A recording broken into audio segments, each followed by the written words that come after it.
Kita mau kuliner di Klaten, ini di daerah Pluneng ya. Kita mau mencari kuliner yang khas di Klaten.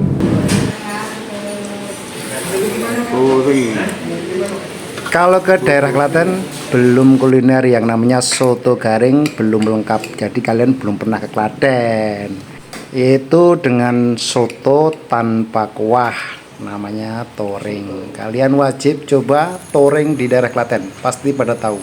Warung ini dekat dengan objek wisata pemandian Umbul Pluneng. Jadi simpan dan bagikan pada teman-teman kalian, dan follow Jadolan buat rekomendasi jajan dolan kalian. Harganya tentunya sangat ramah di kantong dan banyak macam-macamnya. Ini gorengannya satunya cuman Rp1.000 dan gede-gede. Namanya adalah warung makan soto dan ayam bakar Bu Tambah.